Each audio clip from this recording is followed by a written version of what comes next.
नमस्कार साथियों, मैं हूं सुधीर कुमार। सोशल लर्निंग में आपका स्वागत है। दोस्तों, हमारे देश में 18वीं लोकसभा का चुनाव हो रहा था और उसका परिणाम भी 4 जून को आया है।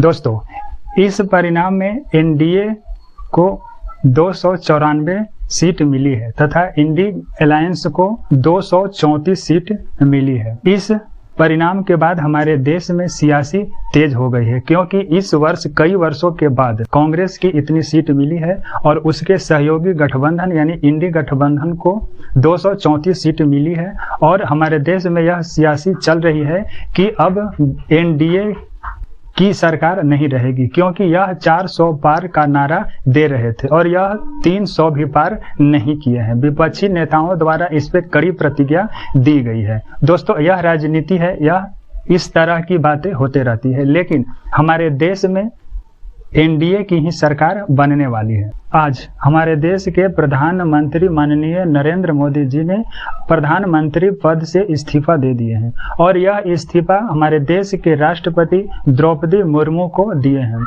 और इनका इस्तीफा स्वीकार भी कर लिया गया है। दोस्तों, इस्तीफा स्वीकार करने के बाद ही हमारे देश में चल रही 17वीं लोकसभा को भंग कर दिया जाएगा और इस तरह अगले सरकार बनाने की सियासी तेज चलेगी। दोस्तों, राष्ट्रपति ने प्रधानमंत्री से कहे हैं कि आप जब तक नई सरकार नहीं बन जाती है तब तक कार्यवाहक प्रधानमंत्री ही रहिए। दोस्तों, एनडीए की ओर से सभी सांसद का मंत्री स्तरीय मीटिंग 7 जून को होने वाला है और यह उम्मीद जताया जा रहा है कि 8 जून को नए सरकार की गठन हो सकती है और उसके बाद हमारे देश के लगातार तीसरी बार प्रधानमंत्री के रूप में माननीय नरेंद्र मोदी जी शपथ ले सकते हैं। दोस्तों, हमारे देश में राजनीति चल रही है कि एनडीए की सरकार नहीं रहेगी, क्योंकि एनडीए की सीट जो है पहले की तुलना में बहुत कम आई है। लेकिन दोस्तों,